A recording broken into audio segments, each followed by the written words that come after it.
घोषणा पत्र में है कि जिस दिन सरकार बन जाएगी उत्तर प्रदेश में, ये नहीं कि देश में, जिस दिन उत्तर प्रदेश में बन जाएगी, पहला निर्णय होगा कि जाति जनगणना होगी और पिछड़ों को हक अधिकार उनका मिलेगा।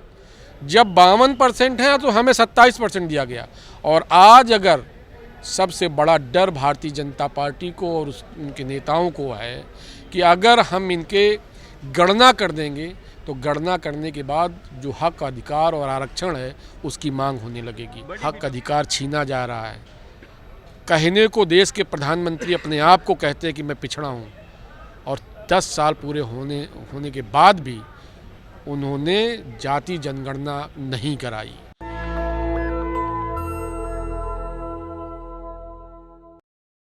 नमस्कार, मैं श्रवण कुमार, आप देख रहे हैं नेशनल दस्तक। और हमारे साथ बातचीत करने के लिए समाजवादी पार्टी के बहुत बड़े लीडर हैं। मैं इनसे जानने की कोशिश करूंगा कि लगातार जो अगर बात की जाए तो इस समय ओबीसी सड़कों पे है जाति जनगणना को लेकर।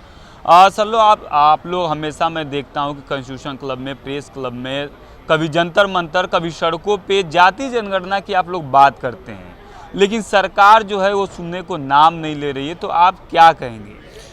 देखिए, जो जाति जनगणना का सवाल है एक बड़ा सवाल है। जो वर्तमान सरकार है वो जाति जनगणना नहीं कराना चाहती। बड़ी विडंबना है इस देश में। 1872 से लेकर 1931 तक जो काम हुआ, 1931 में उसको बंद कर दिया गया। जाति जनगणना नहीं हुई। और जाति जनगणना इसलिए नहीं हुई कि जो बहुजन समाज है, जो दलित, पिछड़ा, उपेक्षित और अति पिछड़ा, इसको हक और अधिकार न मिले। और उनके हक और अधिकार जब तक हमारी गणना नहीं होगी।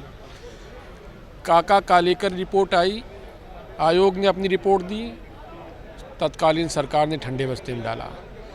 बीपी मंडल जी की रिपोर्ट आई, उसको आज तक की सरकारें, स्वर्गीय बीपी सिंह जी ने उसको लागू किया। उन्होंने बताया कि जो काका कालेकर की रिपोर्ट में था कि यहाँ पर आबादी ओबीसी की 52% है, उन्होंने उसी को माना और हमें 27%, मतलब उसका आधा दिया गया। जब 52% है तो हमें 27% दिया गया।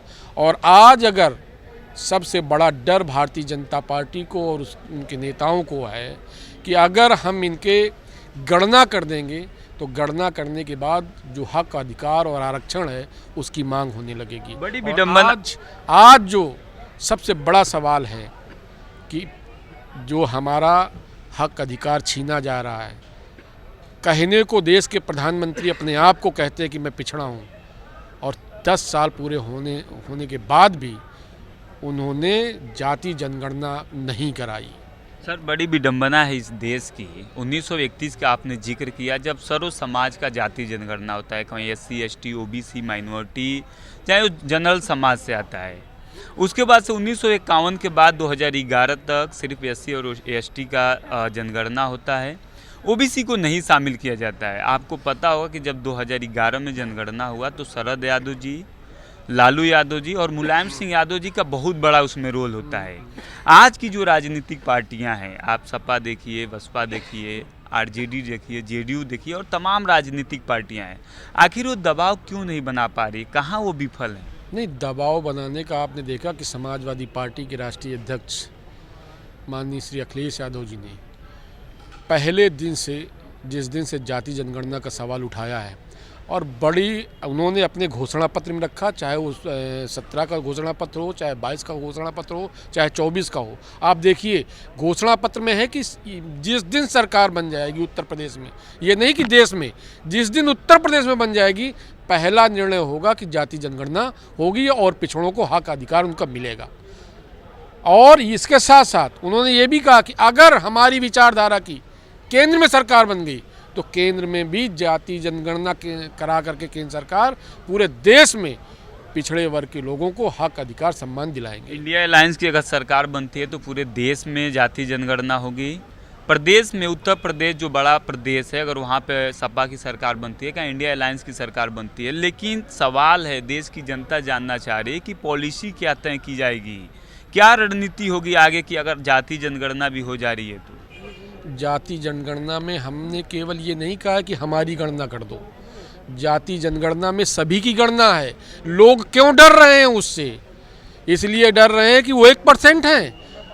हम इसलिए मुखर हैं क्योंकि हम 27%, हम 14% हैं, हम 16% हैं। इसलिए हम मांग कर रहे हैं। वो इसलिए डर रहे हैं कि आज जो उनकी बादशाहत कायम है, 90% में जो 10% लोग बादशाहत कायम किए हुए हैं, उनको उनकी अपनी कुर्सी का डर है कि जिस दिन 90% को हक मिल जाएगा तो हमारी कुर्सी छिन जाएगी। ये उनको डर है सबसे। लेकिन इस देश में समानता की बात की जाती है और जो बीजेपी गवर्नमेंट हो लगातार समानता पे बात करती है और वो नहीं चाहती है कि जाति जनगणना कराकर समुदायों में, जातियों में ताना बाना खराब किया जाए। कौन सी समानता की बात करते हैं वो? किस समानता की बात? किस समानता की बात? सबका साथ, सबका विकास की बात करती है। ये सरकार वो है जो सबसे अविश्वास करती है। ये केवल अपने और अपने पूंजीपतियों पर विश्वास करती है। बाकी 90% जनता के साथ अविश्वास कर रही है, उनके साथ विश्वासघात कर रही है। ये वो सरकार है। 2027 में चुनाव है, अगर देखा जाए उत्तर प्रदेश में, उस समय आप लोग की रणनीति क्या होगी, क्या मैनिफेस्टो होगा? हमारी माननीय राष्ट्रीय अध्यक्ष जी की विचारधारा है पीडीए की विचारधारा, और पीडीए की विचारधारा में पिछड़ा, दलित, अल्पसंख्यक, आदिवासी ये सब हैं। उसमें अगड़ों में भी जो पिछड़े हैं वो भी हैं। ठीक है,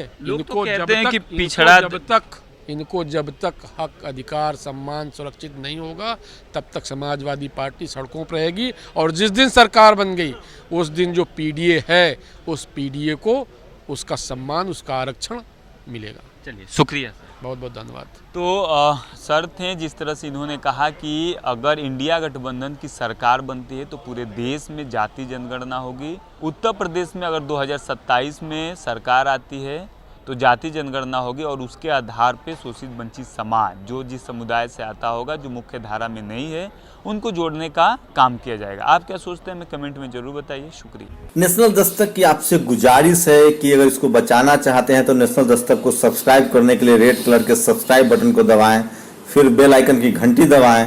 नेशनल दस्तक को बचाने के लिए बहुत जरूरी है कि हर खबर को शेयर करें, लाइक करें, कमेंट जरूर करें।